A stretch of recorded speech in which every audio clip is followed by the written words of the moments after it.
Welcome to another edition of Stand Alone, where we go from being ordinary to extraordinary. It's really about leadership, and the first person that we have to learn how to lead is ourselves. And we want to have conversations with the best of the best, people that stand alone in their field, people that are leaders in their line of work. And so today we have with us a very special guest, Dr. Suzanne GilbergLenz. And so she is an author of Menopause Bootcamp, but more than an author, I have so much respect for people in the medical field. Dr. Suzanne, I was studying to be a doctor and then I landed in insurance. So I'm like the enemy of the healthcare field right now. But in terms of you being an expert, you dedicating your life to the betterment of human beings, I just want to say, like, my hat goes off to you. My whole family is in the healthcare field. So I have a lot of respect and regard for what you do. I know you're also an advocate for integrative women's health. I want to talk about that today because we have a lot of people in business that are high achievers. And sometimes in business, Dr. Suzanne, we just work, and then we wait until later to start paying attention to our health. So if we could talk about that today. And then that's not just you guys, that's kind of women. Yes. In general. Yes. So, I want to kick this off with why menopause, for that to be your focus, because as I was reading this, this is, I take so much pride in learning about myself, and this is so much I didn't know. Right. And I was thinking about my mom, and I got my mom the book, and I'm like, you need to know about this. Like, do you even know about this?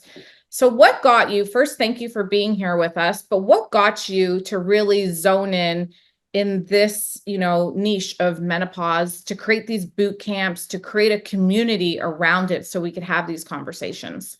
Yeah, Sabrina, I mean, it's like a lot of things in life and in our careers. There's just an evolution that happens that isn't always by design. So I think for me, I've always had sort of my passion and my commitment, and you're right. I mean, my commitment to service is very, very important.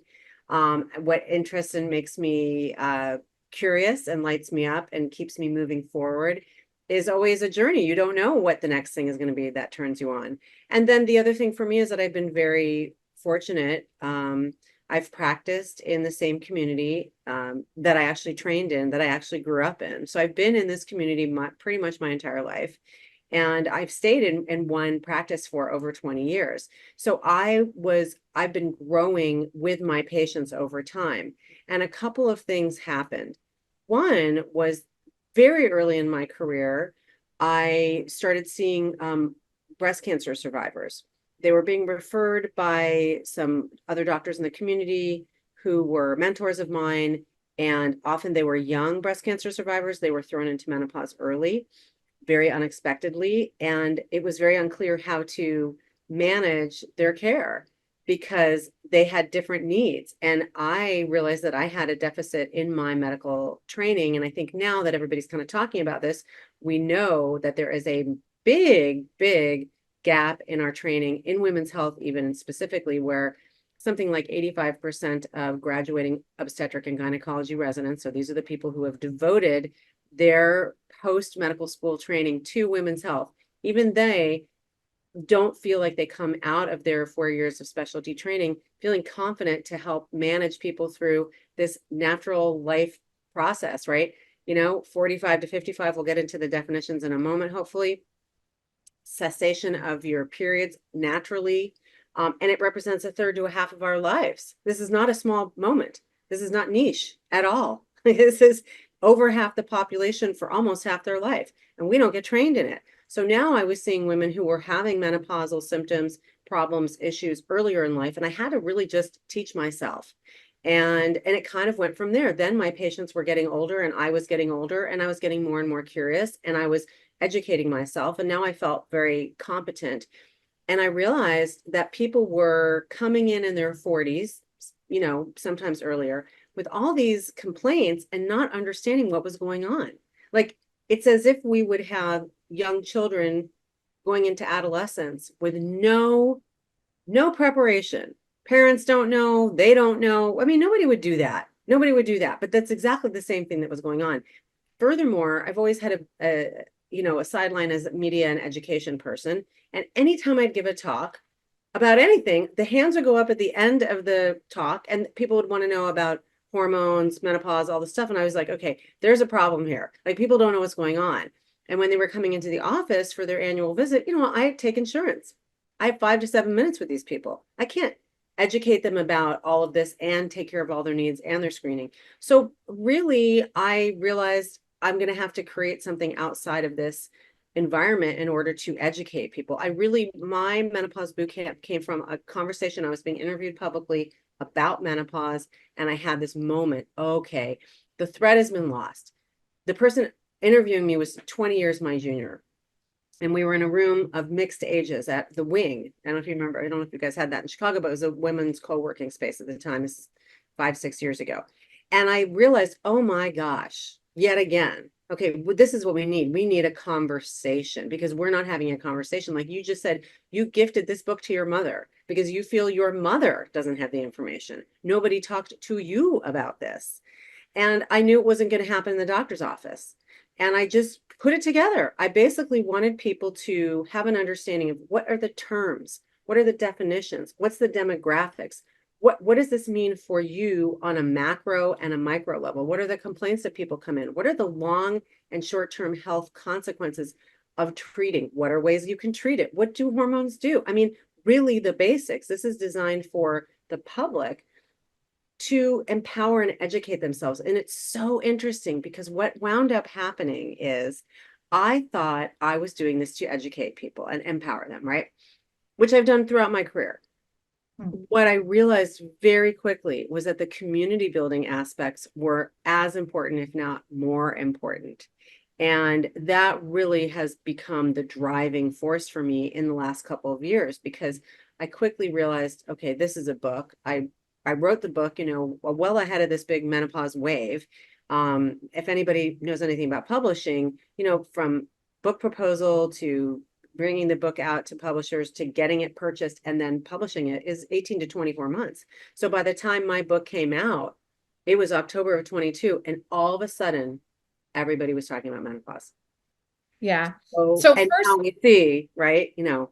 Yeah. So first, if I'm a guy, I'm listening to this and I'm like, I don't even want to hear about this. So if we can talk about this, why should men want to understand this? Number one, because you probably have a mother, the basics of understanding and living with women. And if you plan on having a long-term marriage, you have to go through different seasons with your partners, and so the different hormone changes.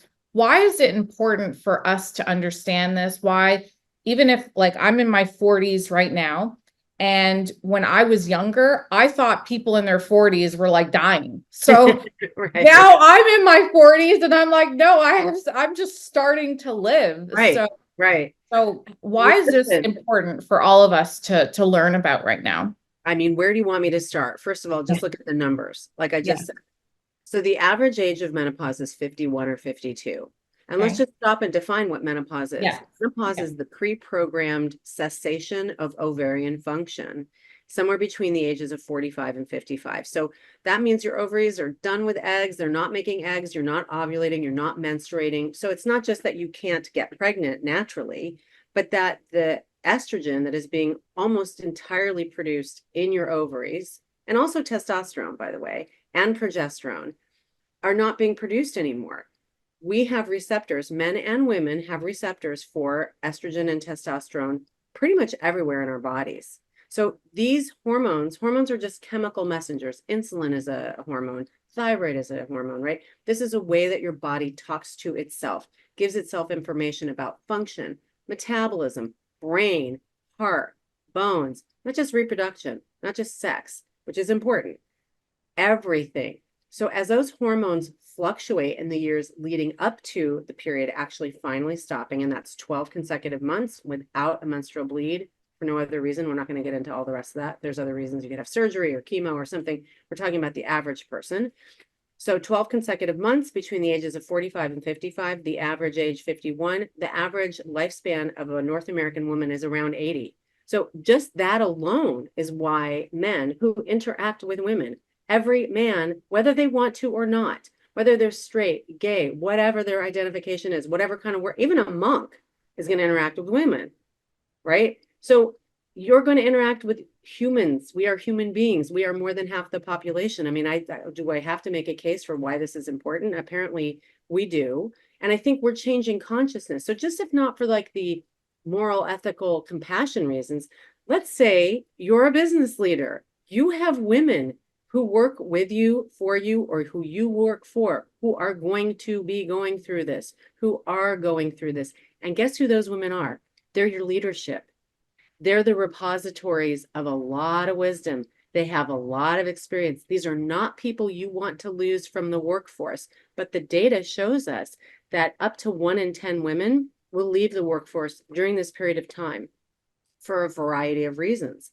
And we are losing our brain trust. We're losing creativity. We're losing experience. We're losing mentoring. We're losing money. We're leaving money on the table. I mean, I give these talks in a lot of different locations. I just gave one to the city of Beverly Hills last week. I gave one at Chiat Day, which is the largest ad agency on the planet, earlier this year.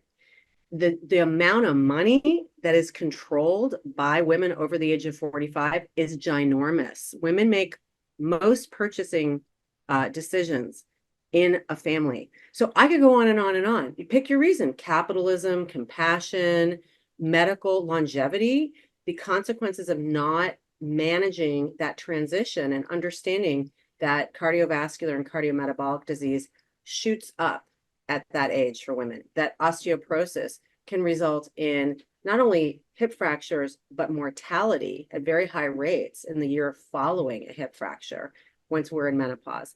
That dementia affects women 2 to 3 times more frequently than men in the same age group. And it's not just because we outlive them.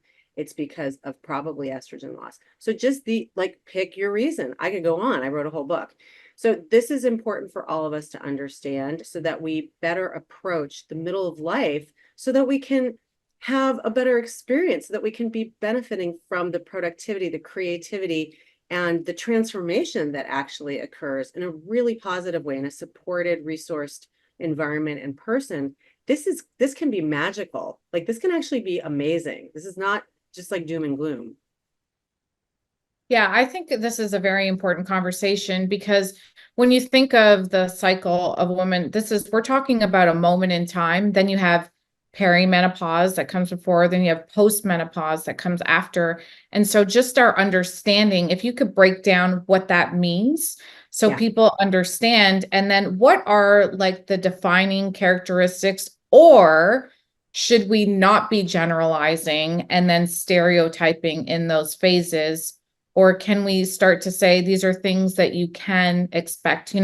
Dr. Suzanne, when I got pregnant for the first time, I bought that book, like What to Expect When You're Pregnant. Right. And I started reading this and I'm like, I'm not reading this. This is like overwhelming. It's really scary. Yeah, I was like, I don't even want all this in my head. So the reason why your book is so good is because it just asks a series of questions that are just very, very simple and beautiful. Like, how is your sleeping? You're talking about, are you moving, like body movements? You talk about diet and like what to expect and like why it happens.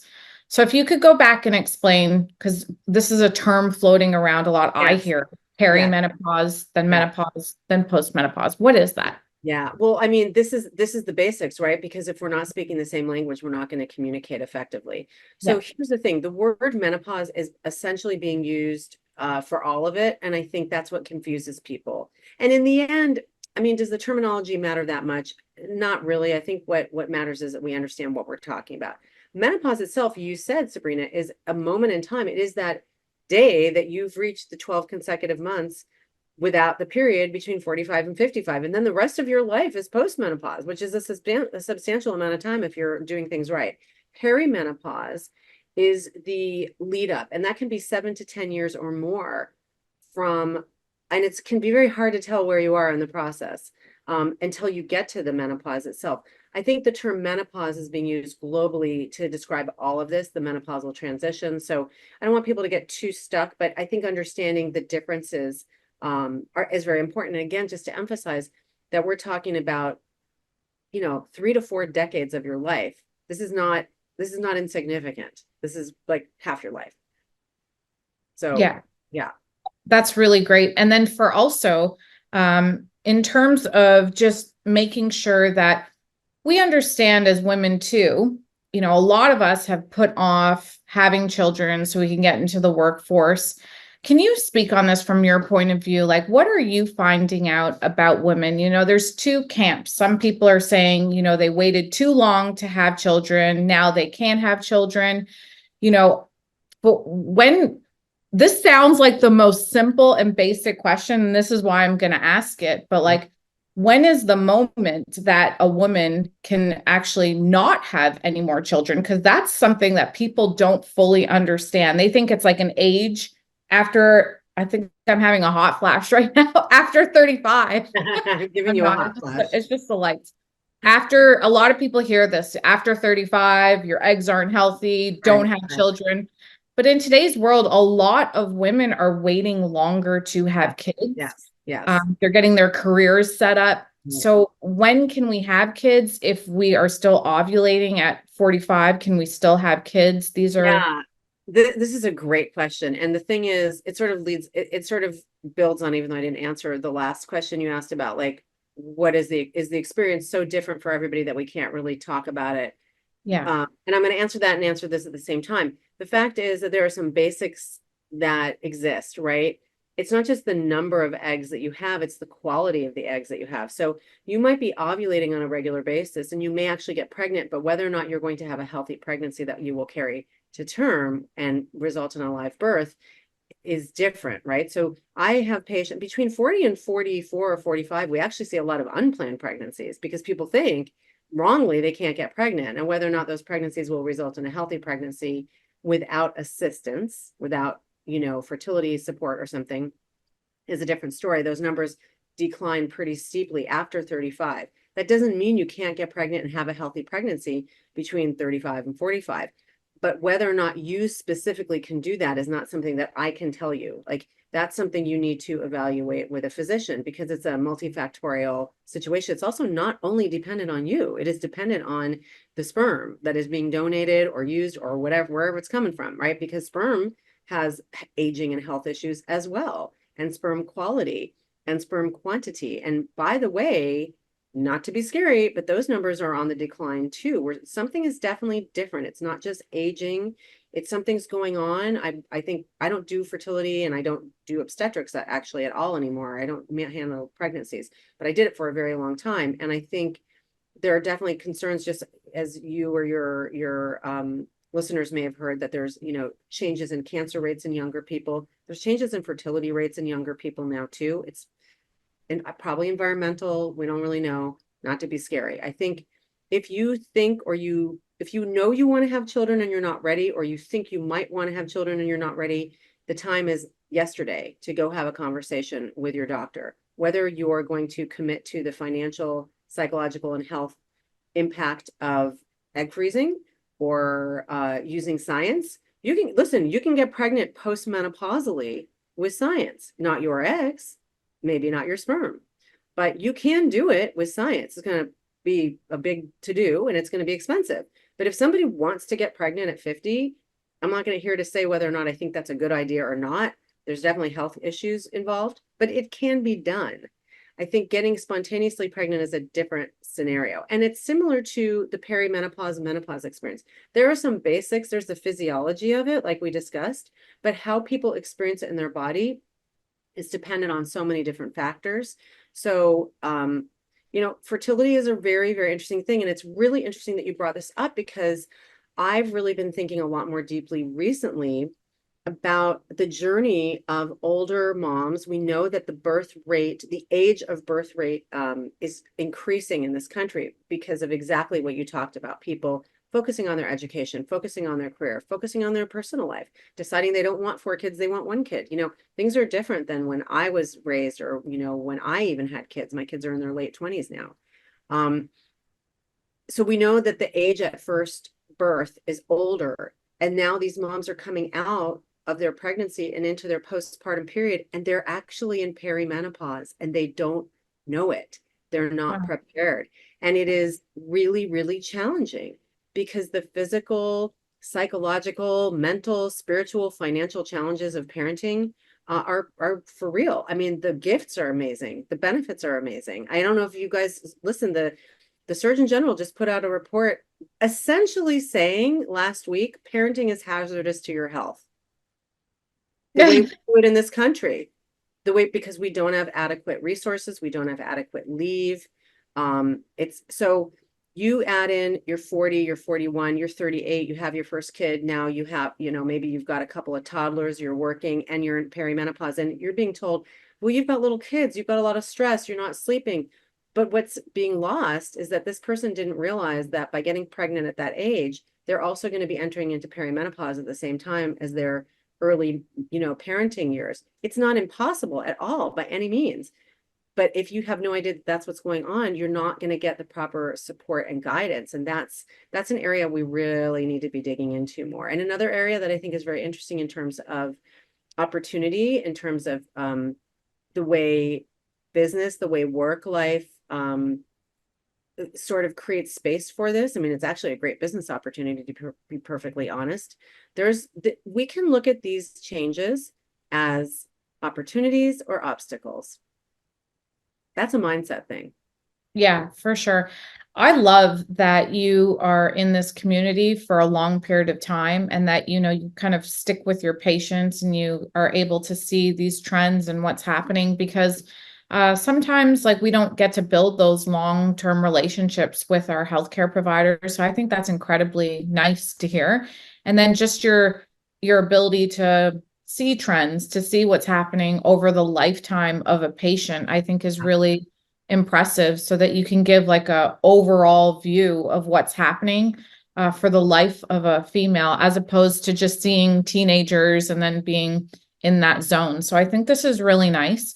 I think it's a conversation for people to understand. You work with integrative medicine. Can you explain what that is? Because this is very popular right now. A lot of people, we're not in the same educational space. We're looking for different ways to heal. Sometimes, and you might experience this, sometimes when we go to the doctor, we're wondering like, what else is there? Should I go speak to someone else? And that could make a doctor upset, maybe even sometimes. Yes. But what is integrative healthcare? Why is it important? Why did you seek to do that? And what are the other things that you've learned so that you can integrate it into your practice to give women that overall better care? Yeah, I mean, again, like I said earlier, like I've always followed what was interesting to me. And early in my career, for my own benefit and mental health, I came out of residency with two small children. I had both my pregnancies during my residency. Wow. Which was a lot, but I did it. I was building my career. I was a young mom. And I was just trying to like take care of myself. And I was doing yoga and meditation. And this is now, my son is going to be 27 soon. So, it was a while ago. It was like people were doing it. It's LA, but it wasn't like it is now. There wasn't a yoga studio in every single corner.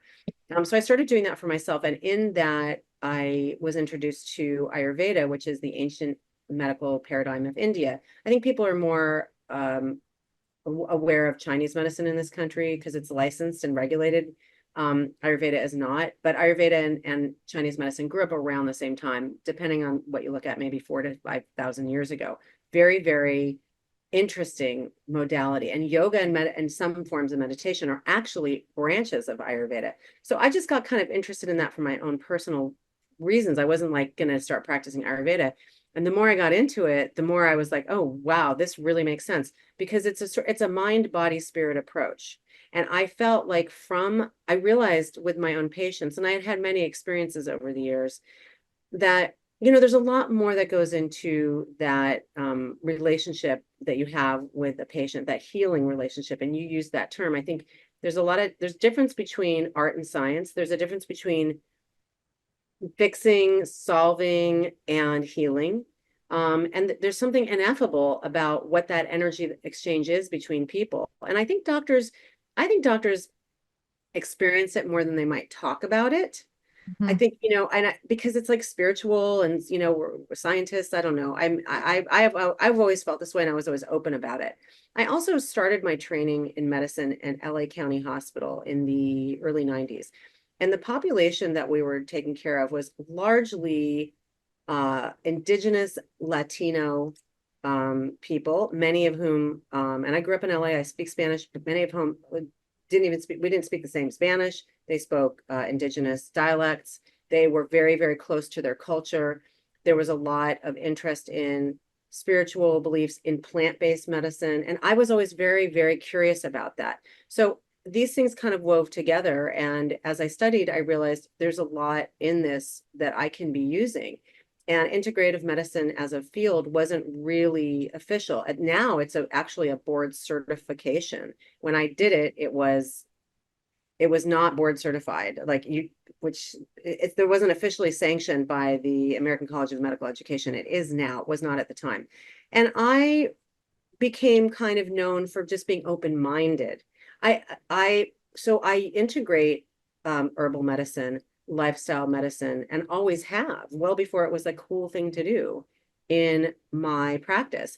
My patients know that, I understand conventional medicine. I practice conventional medicine. I prescribe, I do surgery. I work in the hospital when I need to work in the hospital, but I have a little bit of a different toolkit. I have a deeper and a wider toolkit from which to pull. And I think that makes a big difference, because I have a very strong understanding of our interaction with each other, with our interaction with nature.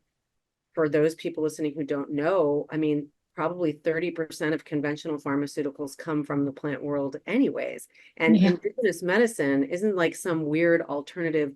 I really object to the othering of indigenous medicine. Where do you think Western medicine came from? I mean, I'm sorry, Sabrina, now I'm just like, I'm kind of like, I'm postmenopausal and I'm in that no F's to give thing, but like that That's so, it's so colonial, true. that is colonialism, that is white supremacy. So people don't know what they don't know. So I'm here to help. I'm going to educate you. This white lady is going to say this. I feel like I can speak to my white people. Like, what are you saying? Do you not hear? Because I have colleagues that are very well-known media educators, authors, really smart people who call it snake oil. That is so freaking offensive. That's a slur. It's And also, saying it it's here, also like, ignorant of like it's what it's totally ignorant. actually made of. Where do you think, I mean, antibiotics, are derived from a mistake, from fungus, okay? Not all, but many. Willow bark is where aspirin comes from. I could go on and on and on. So Yeah. this is not some weird thing, Yeah. but it has for me, there's a deeper meaning here potentially. And this comes from Ayurveda. And I sort of always resonated with this, but when I learned Ayurveda, I was like, oh, that's why that makes sense to me for whatever reason. But the idea in Ayurveda is that, first of all, Ayurveda itself means the science of life. Okay, so it is what is considered the original lifestyle medicine. And it's everything from sleeping, eating, how you eat, when you eat, seasonal, where you live, what time of life. Like, it's complicated, which is why it never has really taken off. It's a lot to commit to. But the idea is that our disconnection from nature is really what causes our issues, our medical problems, our disease. And so part of getting back to health is to reconnect. That doesn't mean you're going to just roll around in the forest. I mean, you can do that too. That's fine. But it's not, there is this essential idea that our interactions with nature in the natural world, whether it's our sleep cycles, how we're interacting with the environment outside, how we treat it, what we eat, what we consume, the plants, all of it, it really makes sense to me. And in my community, people were like, oh, if nothing else, she's not going to judge me for being the only vegan on the block, which, by the way, was a thing when I first started. I remember my first vegan patient. That's how old I am. Well, as a patient, not someone who's practicing in the healthcare field, I just want to say thank you for having the courage to be a doctor in that time where it wasn't popular. And it was just something, you having the courage to take it upon yourself to learn more, to understand more. And I believe that's the best people, when you go deep into your industry, as opposed to just, surface. And and really understanding, and we were talking about this sweet spot of integrating the Western and the Eastern, and there's truth in both of those cultures and practices. And if we can bring them together, we can start to like really understand how our body works. Even on a spiritual level, what is so nice is when there is someone who went to medical school and then they have an appreciation for the spiritual world, because then it becomes, okay, you're not just someone who's so spiritual but has no medical training. Right. So it's very refreshing. And I just want to say thank you for that. Thank you for saying that. Yeah, for sure. I think that's like good on you. That's amazing. So I wanted to get into some of the questions that you asked, because in your book, like it's not just something you read through, you're reading and asking yourself questions and getting to know yourself better as you're continuing this journey through the book. You know, one of the questions that you start with is sleep. And, you know, I've never heard people talk about sleep as much as we do today. And We're obsessed. To be honest, it's a little irritating, because it's like, we're like over talking about it, and it's like we're programming it, and it's like you're making sleep stressful. So, oh God, yeah. So what is just when we look at our sleep, what is just a simple way of saying, you know, like when we go through those questions, what could you tell our audience? Like, how do you examine your sleep in the most simplest way? So you're not wearing like gadgets and timing yourself and looking if you went to RMs, like, you know, the rapid eye movement and all this stuff. Right. You know, you're not tracking every minute of your sleep, but you still want to have good rest. Well, I think the biggest issue that I see is that people, especially in midlife, start to go from like not having to be obsessed with their sleep to all of a sudden their sleep being disrupted. So I think that becomes the issue. And I think if we can unwind what is changing, some of it is stuff that is coming from inside the house, and we can try to address that with various hormones and treatments. But some of it is very hard for people to understand. So I think there's a place for tracking, but I think you're right. The obsession with it creates a lot more stress and tension, which is exactly the opposite of what we want to have for our sleep experience. We also, because of our devices, we really have a hard time settling down, and we are never done working. So I think the couple of things that people can do to eliminate that is really create more of a schedule around their device use. It's so hard to do. I mean, I think at this point, you're right. People are obsessed with it. If you haven't heard the term sleep hygiene, I don't know, you are living, right? But I mean, when I bring it up to patients, I'm like, so are you putting your device away or turning the TV off, you know, an hour or two before bedtime? No, not a one is. They all know they shouldn't do it. But if that's the only thing you do, it really has a big impact. It really does. And I think creating that sort of physiologic and psychological space between the device, work, and home and rest is probably the hardest, but the simplest thing you can do. There's other things, keeping the room cool, having some kind of a nighttime ritual that is relaxing. Not alcohol is not your friend. Okay, alcohol is just not your friend. Sorry, it's just not your friend at all for anything, but it's certainly not your friend at night. So I can tell you myself, like my response to all of these things at 46 was really different than it was at 54. Like I was one of those people who could do anything, eat anything, think anything, whatever. I'm going to sleep. I could sleep. I'm sleeping and I'm fine. I mean, that ceased. So I had to really make some decisions about what I was going to do. I don't have a TV in my room, my bedroom, and my bedroom is where I sleep. You know? Yeah. I think that's really it's so simple, and it makes a difference. When I travel to Europe, I go there often. I never realized this until I came back home. I don't turn on the TV once, like it's not background noise, because they're often speaking a different language. So what's the point? But it's just there's really less electronic use, and I get some of the best rest. Probably because I'm at a hotel too, and there's not 3 kids on my bed, but that's also what helps a lot too. Have something to do with it. Yeah. There's some stuff though, you know, I actually I did some international travel where I taught, and I was like, oh, this is gonna be intense. And I mean, I went to Africa, so I was just like, whoa.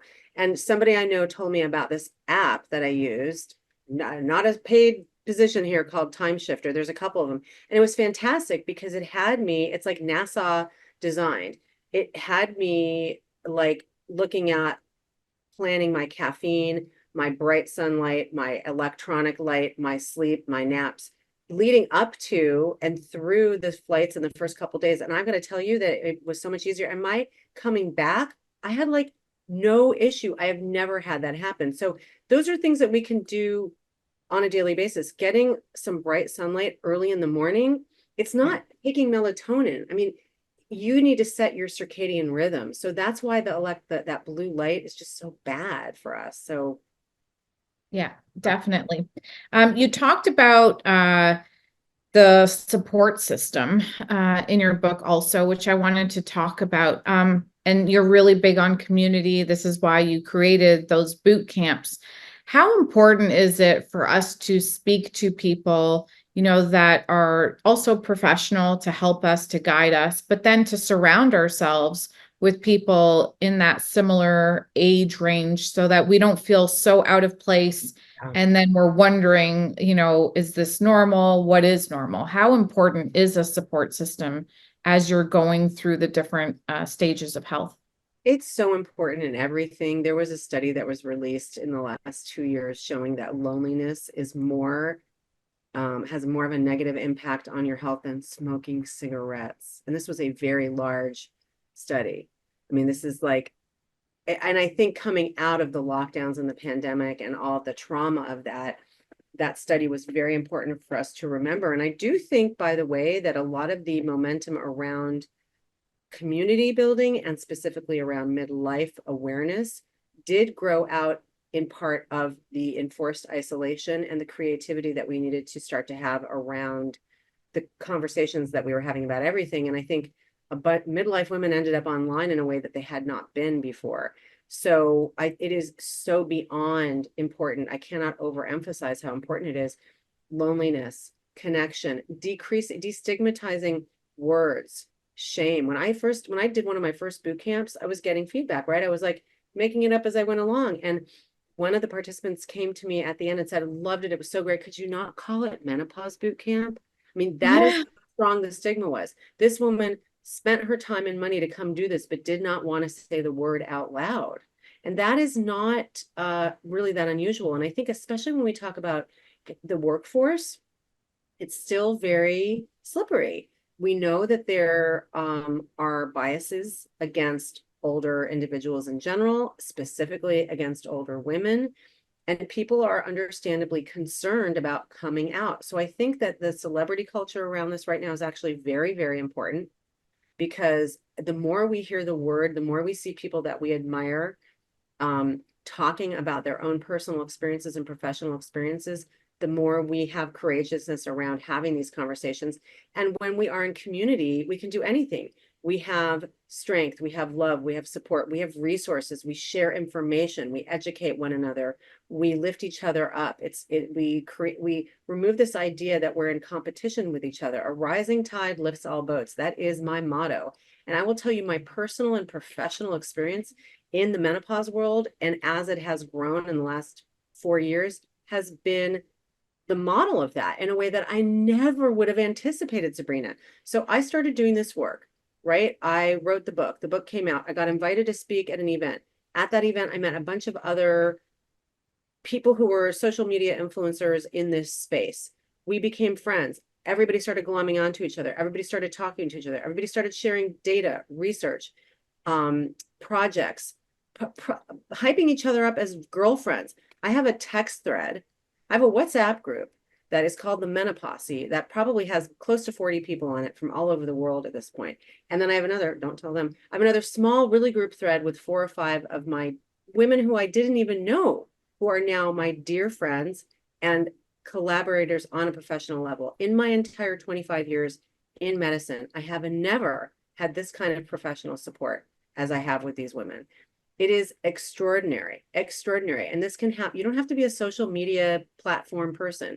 If you can create a group of friends that take a hike once a month or go to a spa or have lunch at work. I don't know, make it up. Grassroots is where the power is. These conversations are not going to change from the top down, in my opinion. The medical organizations are doing what they can. They're very conservative. They're very slow moving. The changes are being pushed by the community members. And I will tell you, in my 25 years in medicine, I've seen that with every single paradigm shift in women's health.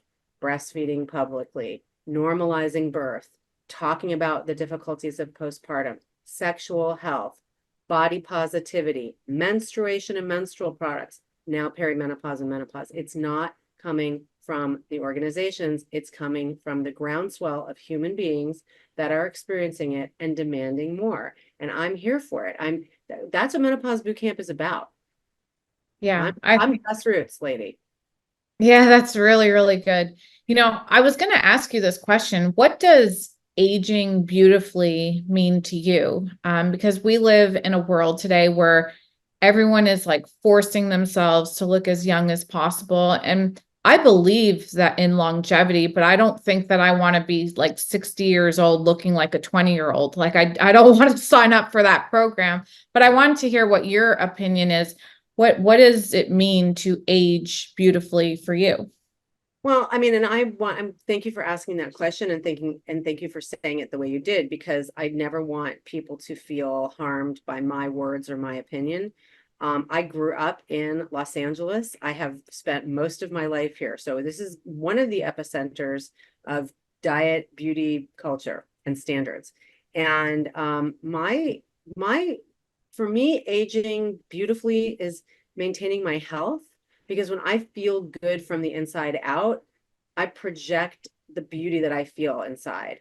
I stopped coloring my hair. I talk about it in the book. I have gray hair. I don't use any Botox or anything. I did in the past. I don't do any of it. I'm not saying I won't do it, but I'm not doing it right now. I'm not even wearing any makeup really today. And I kind of am in like a place of feeling so joyful, creative, and honestly powerful in like this really authentic way. That's what it is for me. Yeah, I love that.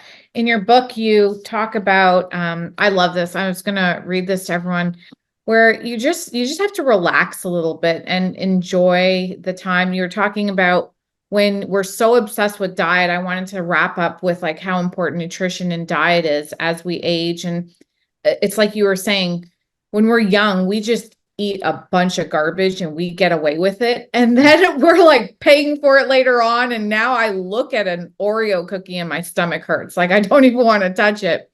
But you said like towards the end of your book, you were saying, do you really want to go to the French Riviera, but you don't like your pant size? Book the damn trip. And while you're beating yourself up for eating ice cream with your friends, you're undermining the happy time with your friends.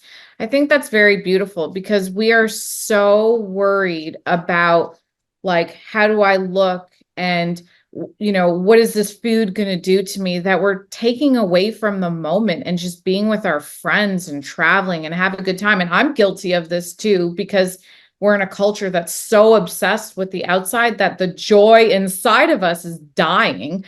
So, what could you say to women, especially? Like we put some obnoxious standards on ourselves.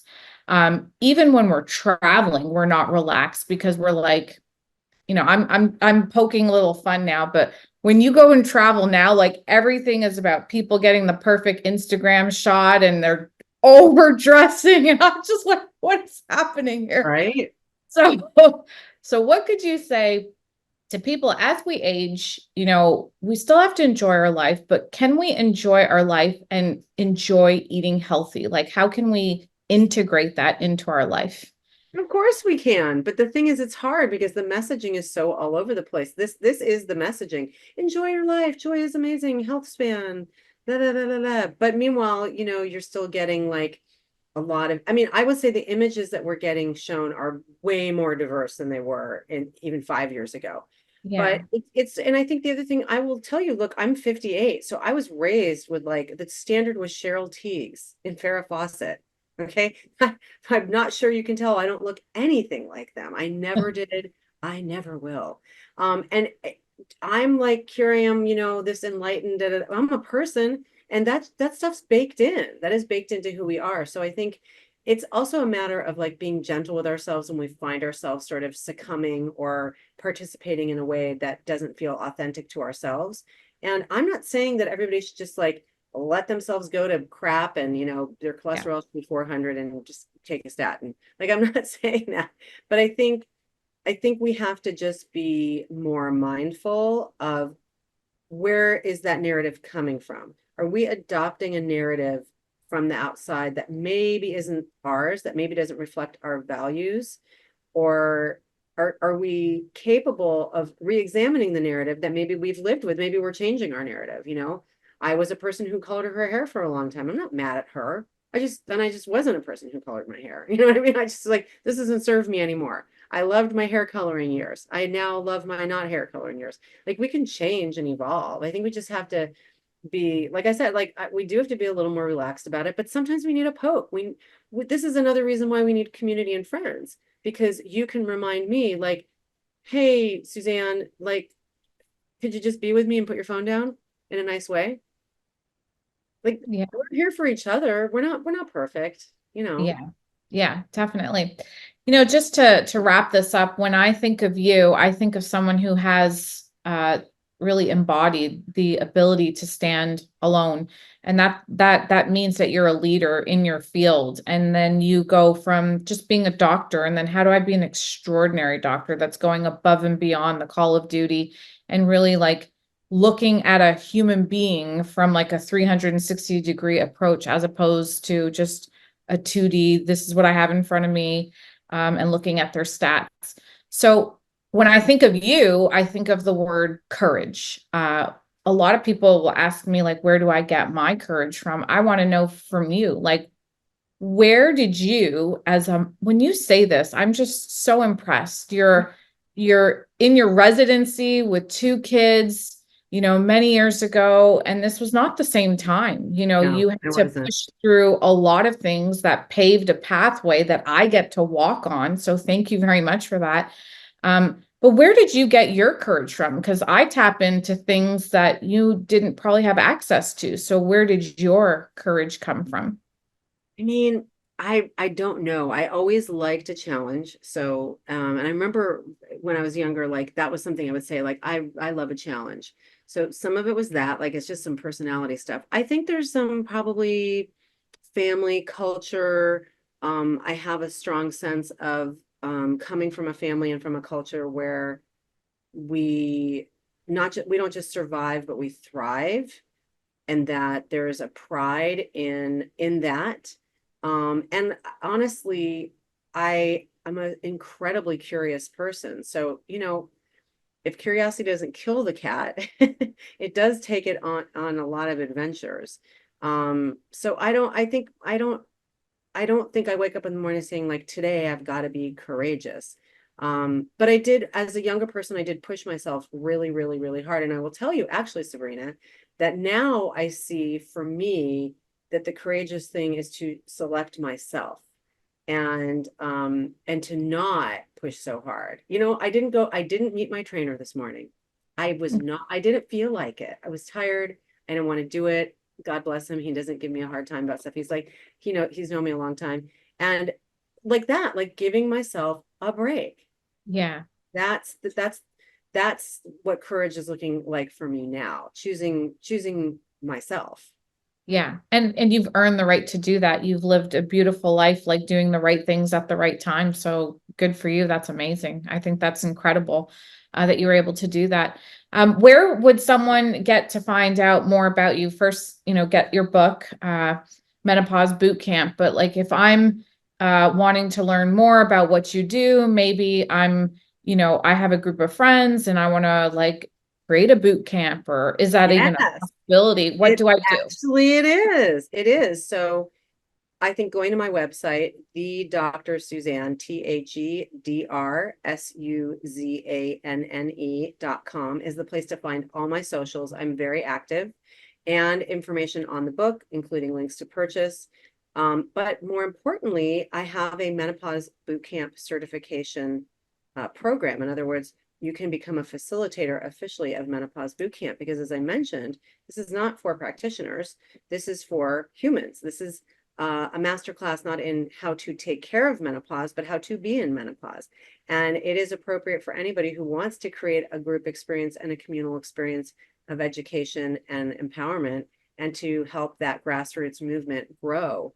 It's very important to me that people create these opportunities within their communities in an authentic way. I knew from the beginning that I wanted this to be something that was available to other people, but not only was I unable and uninterested in being every place everywhere, I felt like as this person, like for me to go into every community and be the expert wasn't a good look for me. So I'm that is an offering that is out there for people that I think is very interesting. And I am getting a lot more, it's interesting, I'm getting a lot more interest from, like I said, government and corporations right now, because there's a recognition that this information impacts all of us in ways that are obvious and not obvious. So this is something that if it's interesting to you, reach out and definitely interact with me. I'm pretty active on social media as much as I try to put my phone down. So yeah.